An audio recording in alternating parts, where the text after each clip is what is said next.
Rise and shine mga ka-RSP, ito na po ang gabay, patnubay palala at prediksyon ni Master Hans Kua ngayong araw ng Tuesday, April 29.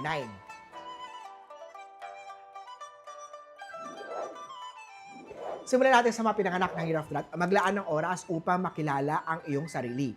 Self-love ang unang hakbang sa matagumpay na relasyon. Orange at 3. Sa mga oksama na magtabi ng pera para sa spiritual retreats or mga pilgrimage.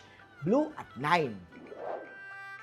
Kaya Tiger naman tayo, iwasan ang stress sa pamamagitan ng pakikinig sa mga calming na music.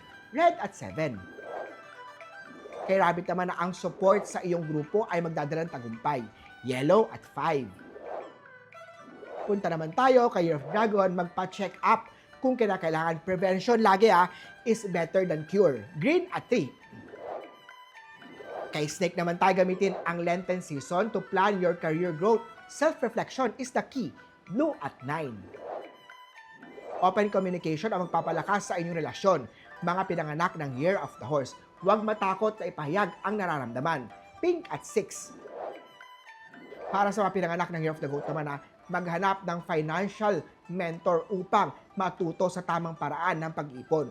Magsuot ng red, yan ang lucky color, 8 ang lucky number kay Year of the Goat. Nagsisimula ang self-love sa home, sa bahay.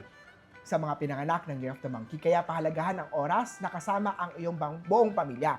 Orange at 4. Sa mga rooster naman, try out yoga, stretching exercise para mapanatiling flexible ang katawan. Yellow at 7.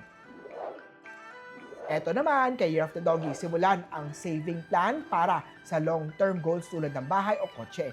Green at 2. Sa mga pinanganak ng Year of the Pig naman, ang pag-aaral ng iyong love language ay makakatulong sa mas malalim na relasyon. Pink at 1. Muli po, ito po yung magabay, patnubay, palala at prediksyon lamang ni Master Hans Kua.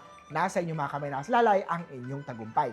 Kaya always be positive at i-claim ang mga swerte, mga ka-RSP.